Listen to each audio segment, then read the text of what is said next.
আপনারা সবাই জানেন আজকে সারা বিশ্বের শ্রমিকদের একটা ইম্পর্টেন্ট দিন, একটা গুরুত্বপূর্ণ দিবস। সারা পৃথিবীতে, সারা দেশে এবং আমাদের রাজ্যেও আজকের এই দিবসটি অর্থাৎ মে দিবস, 1 মে সারা ভারতবর্ষের পৃথিবীর সাথে সারা ভারতবর্ষের সাথে আমাদের রাজ্য শ্রমিক মেহনতি দিবস হিসাবে আমরা পালন করি। তারই অঙ্গ হিসাবে প্রত্যেকবারের মতো এবারও United forum of bank employees Tripura রাজ্য কমিউনিটির ডাকে আমরা আজকের এই প্রেস ক্লাবের নিচতলায় ফ্লোরে আমরা আজকে মিলিত হয়েছি। ইউনাইটেড ফোরামের ডাকে সমস্ত ব্যাংক কর্মচারী আধিকারিকরা এখানে মিলিত হয়েছেন। যদিও ইতিমধ্যে আপনারা জানেন আজকে বুদ্ধ পূর্ণিমা, এবং বুদ্ধ পূর্ণিমা উপলক্ষেও আপনাদের সবাইকে শুভেচ্ছা।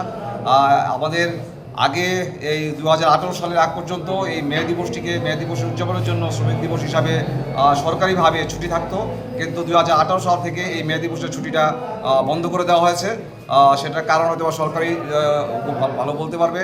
এই মে দিবসটা হচ্ছে শ্রমিকদের দিবস। আমরা জানি 1886 সালে আমেরিকাতে অসংখ্য শ্রমিকরা যারা মালিকের বিরুদ্ধে লড়াই করেছিলেন তাদেরকে হত্যা করা হয়েছে। তারপরে 1989 সালে সারা ভারতবর্ষে সারা পৃথিবীতে আন্তর্জাতিক শ্রমিক সম্মেলনের সিদ্ধান্ত হয়েছে যে 1890 সালের 1 মে থেকে এই মে দিবসটি উদযাপন হবে। শ্রমিক